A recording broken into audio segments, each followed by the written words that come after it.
जय हिंद। हम बजट का एनालिसिस कर रहे हैं। देखिए, ये बजट आई तो पूंजीगत परिसंपत्तियों के सृजन के लिए काफ़ी सारा व्यय किया गया।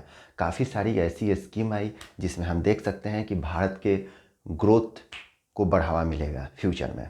क्योंकि हमने यही तो पढ़ा है ना कि अगर जीडीपी को बढ़ाना है तो पूंजीगत परिसंपत्तियों का सृजन करना पड़ेगा, मतलब कि पूंजीगत व्यय करनी ही पड़ेगी, कोई उपाय नहीं है। अगर हम राजस्व व्यय ज़्यादा कर रहे हैं तो फिर लॉन्ग टर्म पे उसका कोई बेनिफिट नहीं होता है। हालांकि राजस्व व्यय भी करना इम्पोर्टेंट होता है क्योंकि भारत की एक बड़ी आबादी भूखमरी का शिकार है और साथ ही साथ गरीब है। तो ऐसे में उनके लिए सब्सिडी देना इम्पोर्टेंट है। साथ ही साथ उनको गरीबी से बाहर निकालने का भी उत्तरदायित्व बढ़ जाता है सरकार को।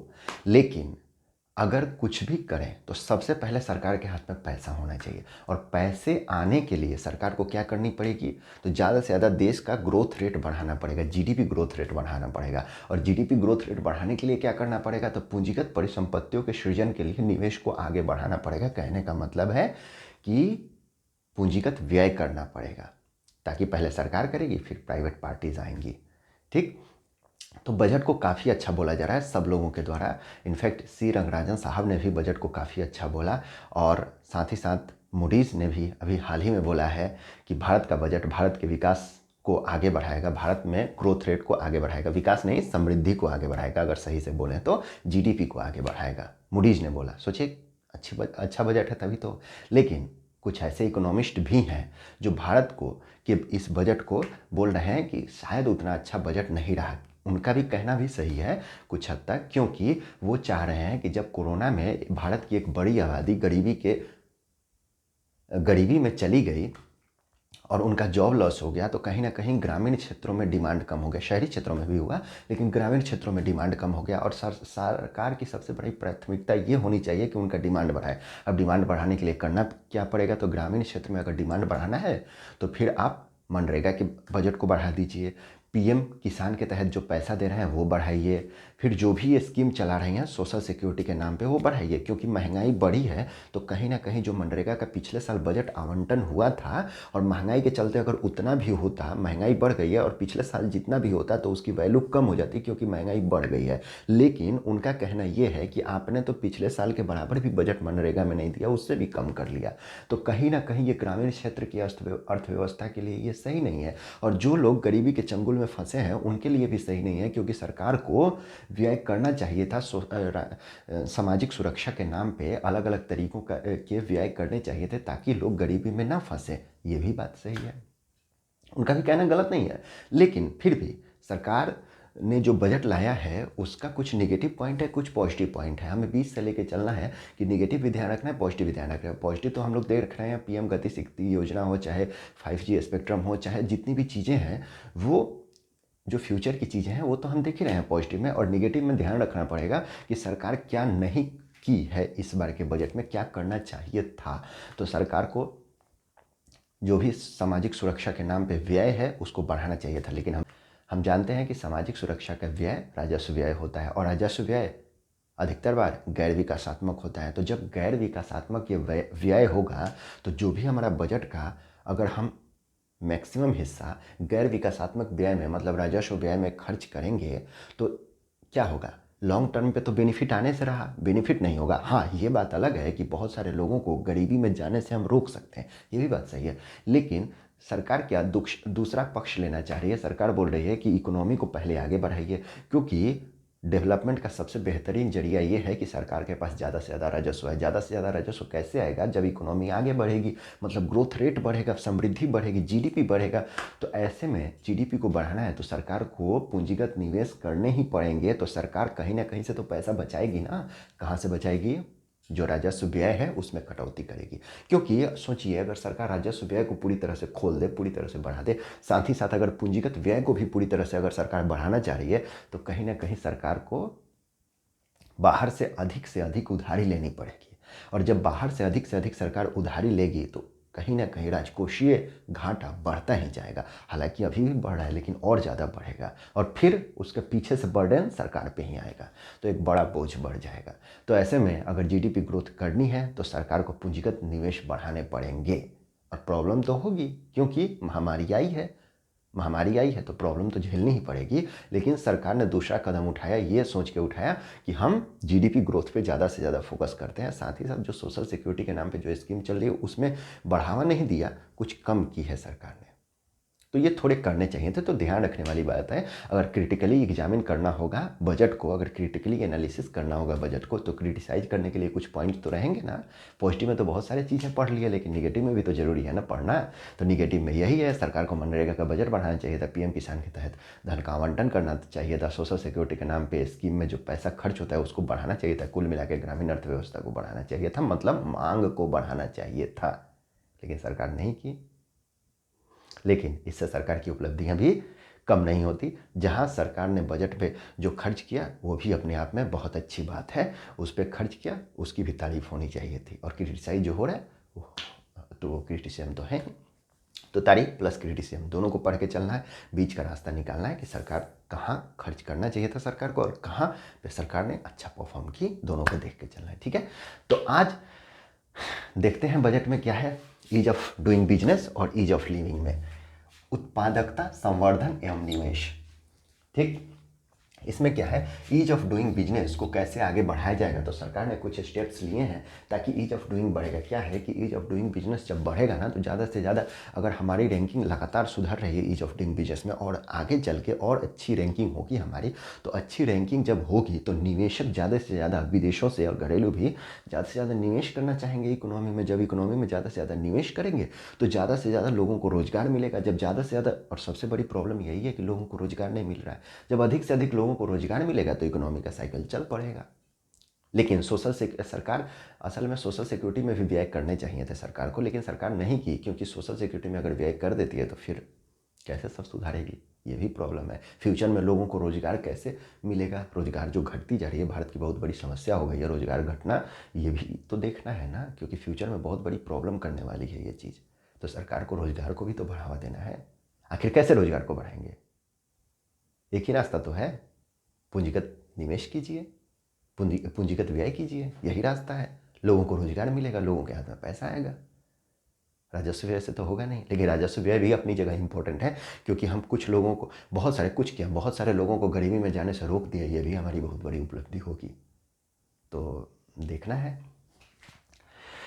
विश्वास आधारित शासन आईटी सेतुओं के माध्यम, मतलब आईटी ब्रिज के माध्यम से केंद्र एवं राज्य स्तरीय प्रणालियों का समेकन करना है सरकार को। केंद्र और राज्य स्तरीय प्रणाली को समेकन करना है। कैसे भाई, आईटी सेतुओं के माध्यम से, आईटी ब्रिज के माध्यम से विश्वास आधारित शासन को बढ़ावा देना है सरकार को। तो तब बनेगी ईज ऑफ डूइंग बिजनेस में विश्वास आधारित, लोग विश्वास करेंगे शासन पे, विश्वास आधारित शासन। ठीक है, अब परिवेश पोर्टल किससे रिलेटेड है, तो बिजनेस से रिलेटेड है। ईज ऑफ डूइंग बिजनेस को बढ़ाएगा कि क्षेत्र में विस्तार करना है, परिवेश पोर्टल के क्षेत्र में विस्तार करना है। भू दस्तावेजों के आईटी आधारित प्रबंधन हेतु, भू दस्तावेज के आईटी आधारित प्रबंधन होगा, क्योंकि पता रहेगा पहले से कि कौन सी बेकार भूमि है, कौन सी अच्छी भूमि है, कौन सी भूमि कैसी है, तो सरकार को पहले से ही मालूम होगी, ताकि जो भी पॉलिसी बनेगी उसका क्रियान्वयन तेजी से किया जाएगा, इम्प्लीमेंटेशन तेजी से किया जाएगा। जैसे हमारे देश में समस्या ये रहती है कि भूमि अधिग्रहण ही बहुत लंबे टाइम तक खींच जाता है, जिसकी वजह से परियोजना में लेट होता है, देरी होती है, और देरी की वजह से परियोजना की लागत बढ़ जाती है, जिससे परियोजना महंगा हो जाता है। तो ये भी एक बड़ी सवाल है। तो भू दस्तावेजों के आईटी आधारित प्रबंधन हेतु unique land parcel identification number जारी किया जाएगा। Unique land parcel identification number जारी किया जाएगा। ठीक, कंपनियों के स्वैच्छिक समापन के लिए सीपेस की स्थापना की जाएगी। सबसे बड़ी समस्या ये है कि कोई अगर निवेशक भारत में आता है और निवेश किया, और निवेश करने के बाद हो सकता है कि उसने फैक्ट्री कोई डाली, और फैक्ट्री डालने के बाद उसको लगा कि ये तो फ़ायदेमंद रहा नहीं, तो वो चाहता है कि जल्दी से जल्दी अपनी फैक्ट्री को हटा के और जो भी संपत्ति है बेच बाच के और हट जाए वहाँ से। अब समस्या क्या है कि एक बार रजिस्ट्रेशन तो करवाया, रजिस्ट्रेशन कराने के बाद वो अगर निकलना चाह रहा है तो निकलने में उसको टाइम लग जाता है, जल्दी से सारी चीज़ें क्लियर ही नहीं हो पाती हैं। तो अगर क्लियर नहीं होगी तो निवेशक निवेश करना भी नहीं चाहता है उस देश में, मतलब भारत के कंडीशन में बोले तो निवेशक निवेश करना नहीं चाहेगा। तो ऐसे में एग्जिट का भी एक अच्छी व्यवस्था होनी चाहिए कि आप इन्वेस्ट कीजिए, अगर प्रॉब्लम हो इकोनॉमी में तो तुरंत निकल जाइए, कोई दिक्कत नहीं है। आप स्वेच्छा, आपकी ये स्वेच्छा है क्योंकि आपने पैसा लगाया है ना। तो जब इन्वेस्टर ये देखेंगे कि हम निवेश भी अच्छे से कर पा रहे हैं, सिंगल विंडो क्लियरेंस मिल रहा है हमको और साथ ही साथ एग्जिट होना है, तो इसके लिए अलग चीज़ें बनाई जा रही हैं, तो हम निकल भी आराम से सकते हैं, तो फिर निवेशक आना चाहेंगे क्योंकि उनको कोई प्रॉब्लम ही नहीं होगी। तो ये अच्छी बात है। तो सरकार इसीलिए सीपेज की स्थापना कर रही है। सरकारी अधिप्राप्ति में end to end online system और श्योरिटी बॉन्ड का उपयोग किया जाएगा। End to end online system and surety bond का उपयोग किया जाएगा सरकारी अधिप्राप्तियों में, ठीक है, जो भी सरकारी अधिप्राप्ति होती है। AVCG प्रोत्साहन कार्यबल को बढ़ावा दिया जाएगा, शुरुआत किया जाएगा, ठीक है। और PLI स्कीम के अंतर्गत 5G का समर्थन किया जाएगा। अब सरकार डिजिटल को बढ़ावा देना चाह रही है, डिजिटल टेक्नोलॉजी को, तो ऐसे में 5G बड़ा इंपॉर्टेंट हो जाता है। PLI स्कीम के तहत भारत सरकार की शानदार एक तरह से ये स्कीम है PLI। इसमें क्या है, प्रोडक्शन लिंक्ड इंसेंटिव इसको बोलते हैं। कहने का मतलब है कि जो भी कुछ सेक्टर चुने गए हैं अलग अलग, जो भी क्षेत्र हैं उसमें कंपनियां, जिस क्षेत्र को भी चुना गया है, जैसे फार्मास्यूटिकल्स है, IT सेक्टर है, उसमें क्या किया करती है भारत सरकार, बजट से कुछ पैसा आवंटित करती है। और किस लिए आवंटित करती है, क्योंकि जो भी यूनिट्स हैं जितना प्रोडक्शन साल भर में करेंगे उसका 5% सरकार की तरफ से देय होगा, सरकार देगी 5%। लेकिन उसके लिए कंडीशन है कि हर साल लगातार उसमें प्रोडक्शन में वृद्धि होनी चाहिए। कहने का मतलब है कि भारतीय जो भी प्रोडक्ट्स बनेंगे भारत में वो वैश्विक स्तर पर प्रतिस्पर्धा कर सकें और ज़्यादा से ज़्यादा निवेशक आकर्षित हो सके भारतीय बाजार में निवेश करने के लिए। इसके लिए प्रोडक्शन लिंक्ड इंसेंटिव स्कीम जारी की गई है भारत सरकार द्वारा और ये काफ़ी सक्सेसफुल रही है। जिस जिस क्षेत्र में भारत सरकार दे रही है उस क्षेत्र में काफ़ी ज़्यादा प्रोडक्शन देखने को मिल रहा है। तो ये बजट से अलग से आवंटित किया गया है ताकि निवेशक आएँ, ज़्यादा से ज़्यादा प्रोडक्शन करें और हमारा निर्यात भी बढ़े, क्योंकि भारत का निर्यात बहुत कम है। तो जब निर्यात बढ़ेगा तो निर्यात बढ़ाने के लिए ज़्यादा से ज़्यादा प्रोडक्शन करना होगा। जब ज़्यादा से ज़्यादा प्रोडक्शन करेगा तो ज़्यादा से ज़्यादा लोगों को रोजगार मिलेगा। सबसे बड़ी समस्या रोजगार की है। देखिए सरकार क्या क्या कर रही है रोजगार के लिए। आखिर क्या कर सकती है सरकार, बताइए। सरकार यही ना करेगी, निवेशक को आकर्षित करेगी, पूंजीगत व्यय करेगी, PLI स्कीम डालेगी ताकि किसी भी तरीके से रोजगार सृजन हो भारत में। सरकार के पास ऑप्शन क्या है, बताइए, क्या ऑप्शन है? अरे रोजगार सृजन करना है तो कुछ तो करेगी सरकार, और क्या करेगी, जो करना है वो कर रही है। हम देख रहे हैं कि हम लगातार यूनिकॉर्न कितने प्रोड्यूस कर रहे हैं, पूरी दुनिया में तीसरे नंबर पे है। कितनी शानदार बात है, सोचिए। वही यूनिकॉर्न आगे बढ़ के और गूगल बनेगा, हो सकता है गूगल बन जाए, हो सकता है फेसबुक बन जाए, ट्विटर बन जाए, यूट्यूब बन जाए, इंस्टाग्राम, कुछ भी बन जाए। हम वर्ल्ड लीडर बन जाएंगे बिजनेस के मामलों में, हो सकता है आगे चल के। क्योंकि आज जो स्टार्टअप है 1 बिलियन वैल्यूएशन हो रहा है आज के टाइम में, तो आगे चल के वही तो स्टार्टअप्स बड़ी बड़ी कंपनियों का रूप लेंगे और ज़्यादा से ज़्यादा लोगों को रोजगार देंगे। हम कहाँ भूल रहे हैं, नहीं भूलनी चाहिए ये सब बातें। तो प्रोडक्शन लिंक्ड इंसेंटिव के तहत अगर हम पैसा दे रहे हैं और निवेशक को प्रोत्साहित कर रहे हैं प्रोडक्शन करने के लिए, तो जब वो प्रोत्साहित होंगे प्रोडक्शन करने के लिए तभी तो ज़्यादा से ज़्यादा लोगों को रोजगार मिलेगा। लेकिन एक समस्या और है, मांग बढ़ानी चाहिए सरकार को, और इसी मांग को बढ़ाने के लिए मनरेगा का स्कीम डालने के लिए लोग बात कर रहे हैं, क्योंकि लोगों का रोजगार जा रहा है। एक इकोनॉमी के उस लेक्चर में देखिएगा जब हमने बताया है कि कैसे रोजगार फिर धीरे धीरे एक बेरोजगार बढ़ता है तो एक उपभोक्ता कम हो जाता है, ठीक है।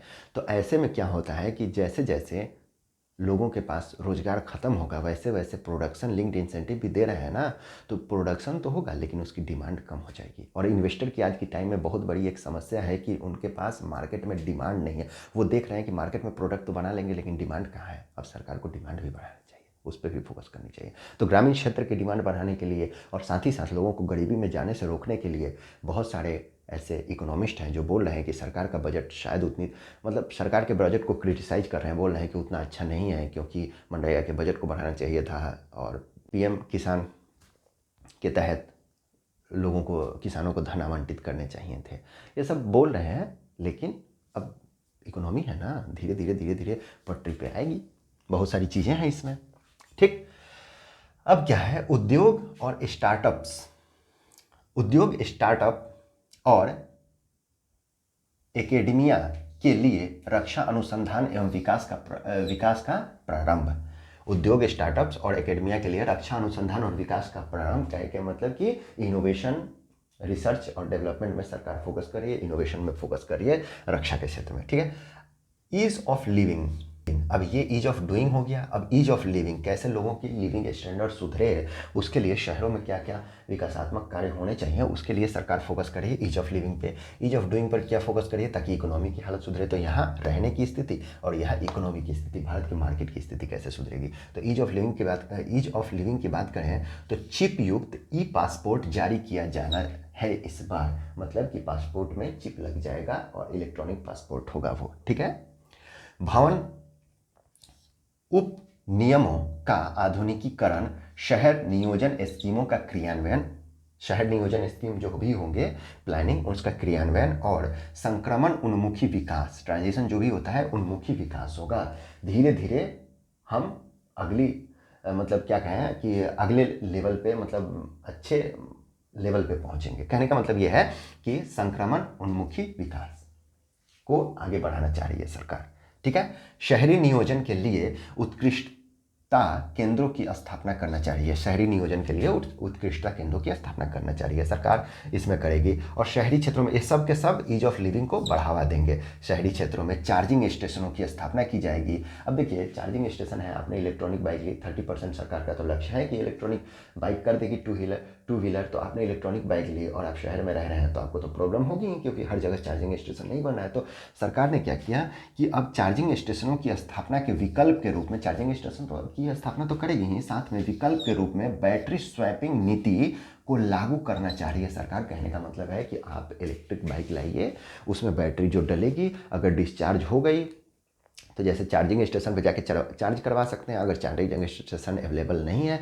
तो एक ऐसा स्टेशन होगा जैसे चार्जिंग स्टेशन के तौर पे, वहाँ बैटरी रखी होगी। आप जाइए अपने बैटरी को वहाँ रखिए और दूसरी बैटरी ले लीजिए और दूसरी बैटरी लेके चलिए। अब विशेषज्ञों का इसमें भी मानना है कि अगर सरकार ये नीति तो लागू कर रही है, लेकिन अलग अलग कंपनियां अपनी टेक्नोलॉजी शेयर नहीं करती हैं। कौन सी कंपनी की क्या टेक्नोलॉजी है बैटरी में, वो शेयर नहीं करती हैं। अब जब टेक्नोलॉजी शेयर नहीं करेंगी और अलग अलग गाड़ियों की अलग अलग बैटरी होगी, ऐसे में कि सरकार को सब्सिडी के रूप में अधिक धन आवंटन करना पड़ेगा, क्योंकि कौन सी बैटरी कितने देर चलेगी किसको पता है, और कौन सी बैटरी कौन सी गाड़ी में लगेगी। तो सरकार को एक विस्तृत योजना, पारदर्शी योजना बनाना पड़ेगा। साथ ही साथ हो सकता है कि सब्सिडी का थोड़ा हिस्सा बढ़ाना पड़े। हालांकि ये सही भी है, अगर सब्सिडी का हिस्सा दे रहे हैं तो ये राजस्व व्यय है, लेकिन कहीं ना कहीं पर्यावरण के नुकसान को बचावा दे रहा है, बचावा कर रहा है ना, पर्यावरण नुकसान को रोक रहा है। और हम पंचामृत के संकल्प को आगे बढ़ाएंगे।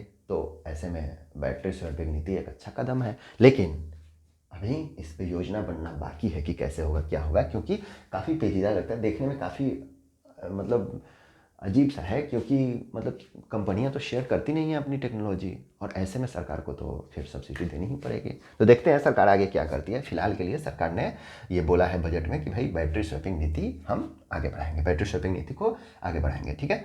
अब पीएलआई स्कीम के अंतर्गत किस सेक्टर को कितना पैसा दिया गया है वो यहाँ लिखा गया है। Allocation under PLI scheme 2022 to 2023 budget estimate BE, मतलब बजट में कितना दिया जा रहा है, ठीक है।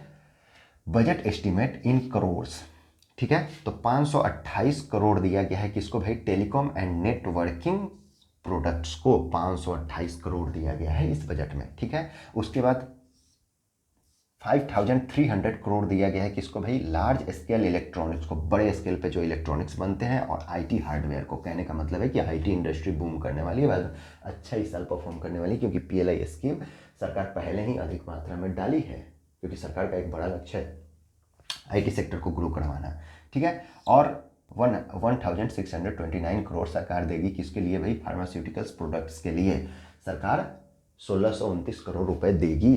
अब भारत इसमें क्या होता है, फार्मास्यूटिकल्स प्रोडक्ट्स में भारत की स्थिति क्या है, तो भारत परिमाण की दृष्टि से, मतलब कितना प्रोडक्ट बन रहा है उसकी दृष्टि से भारत विश्व में तीसरा है। और साथ ही साथ कितने रुपए का फार्मास्यूटिकल्स दवा, मतलब कहने का मतलब कितने रुपए का दवा बन रहा है परिमाण की दृष्टि से, मतलब कितना परिमाण बन रहा है, दवाएं साल भर में कितनी बन रही है, उसमें भारत पूरी दुनिया में जितना दवा बन रहा है उसमें अगर पूरी दुनिया में स्थान भारत का देखें तो परिमाण की दृष्टि से तीसरा है। और वैल्यू की दृष्टि से, कुल मूल्य की दृष्टि से अगर हम देखें कि कितने रुपए का भारत में दवा बन रहा है, तो पूरी दुनिया में जितना दवा बन रहा है अगर मूल्य की दृष्टि से देखें तो भारत 14वें स्थान पे है, क्योंकि भारत की जेनरिक दवाएं हैं और सस्ती होती हैं, ठीक है। अच्छी बात भी है, काफ़ी परोपकार हम करते हैं, खासकर गरीब कंट्रीज़ में, जैसे साउथ अफ्रीकन कंट्रीज़ हो गए, वहाँ जाके काफ़ी सस्ते में हम दवाई अवेलेबल कराते हैं। कितनी अच्छी बात है, सॉफ्ट पावर है भारत की ये, ठीक है। खैर, हालांकि रिसर्च एंड पेटेंट तो ज़्यादा नहीं होते, रिसर्च डेवलपमेंट नहीं होते, लेकिन जेनरिक दवाएं काफ़ी बनाते हैं हम लोग, बहुत बहुत अधिक। तो दुनिया में परिमाण की दृष्टि से तीसरे नंबर पे हैं, जबकि वैल्यू के मूल्य की दृष्टि से 14वें नंबर पे हैं। और एक्सपोर्ट की दृष्टि से दुनिया में जितनी दवाएं निर्यात होती हैं और भारत से जो जितनी दवाएं निर्यात करता है, उसमें वैश्विक हिस्सेदारी में 3.5% की हिस्सेदारी भारत रखते हैं, क्योंकि भारत के दवा सस्ते भी होते हैं, ठीक है। तो परिमाण की दृष्टि से तीसरी और मूल्य की दृष्टि से 14वीं और वैश्विक निर्यात की दृष्टि से 3.5% हम हिस्सेदारी रखते हैं। अगर वीडियो अच्छी लगी हो तो लाइक कीजिए, शेयर कीजिए, सब्सक्राइब कीजिए, ज़्यादा से ज़्यादा लोगों तक अच्छी चीज़ें पहुँचाइए। जय हिंद।